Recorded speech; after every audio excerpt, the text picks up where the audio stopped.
Welcome to the Transformers Breakdown, episode 23 in season 2, Gambit.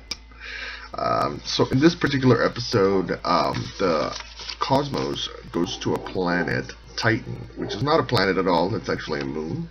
So he goes to Titan and he's has this information about some crystals, and he's going to go back to the Autobots to reveal this information. Astro Train shoots him down. They end up trapped in the Titan, and so some people think that Astro Train works it to his benefit. So let's get started. So this is a big feminist episode because you've got this character Teleria that basically fights, and she's like, she's just basically, she says reason and common sense. Like she's a champion for reason and common sense. She's trying to get people to understand that, not to worship.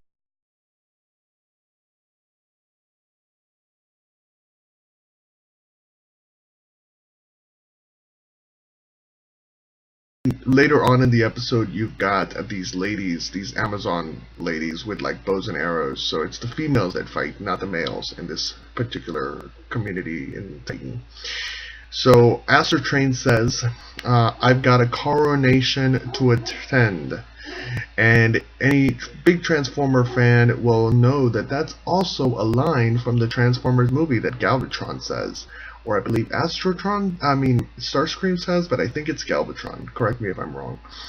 And how did Jarro become? How did lose from his rope?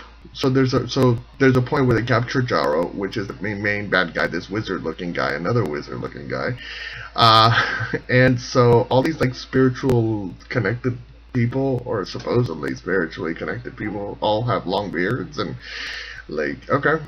So how did he become loose from his rope? I don't know. You tell me.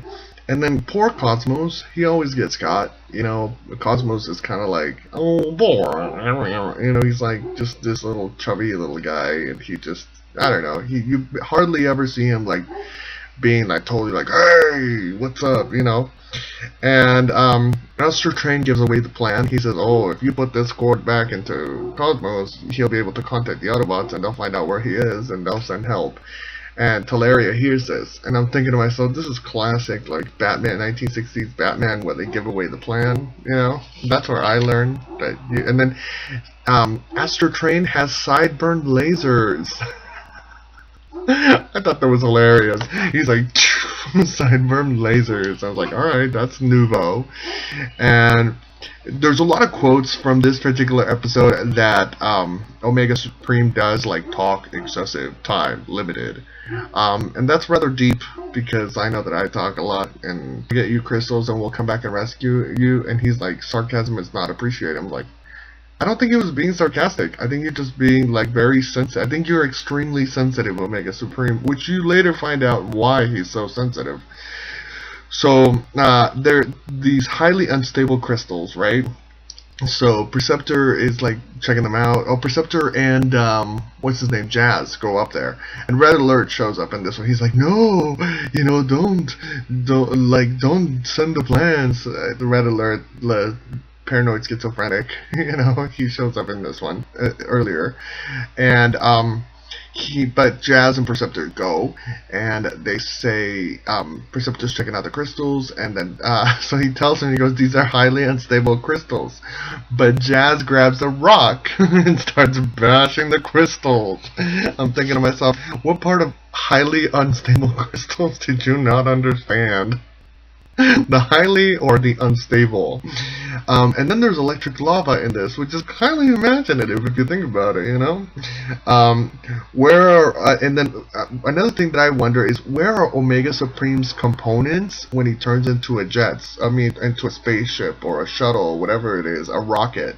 So he turns into a rocket, and then he lands, and then everything comes, like, it doesn't even come out, it just comes, it's like exactly like Optimus Prime, he's got that giant trailer that just disappears. So, I don't know, it's the exact same thing. What other characters do this? Then you've got a drunk Perceptor, You know, because he saves Omega Supreme, and so they fly around and they like, you know, and then Astro Train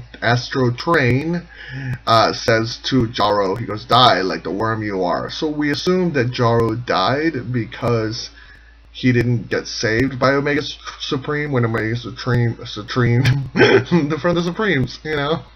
Diana Ross was in this one. Actually, if you look at some of the costumes, you think that maybe Diana Ross was in this one. And also, one thing that I forgot to mention is that Thrust is in this one, and also there is a sacrifice, or almost a sacrifice, and the whole reference to like Mayan culture. So it makes you wonder what they're trying to associate and what they're trying to talk about in this particular episode.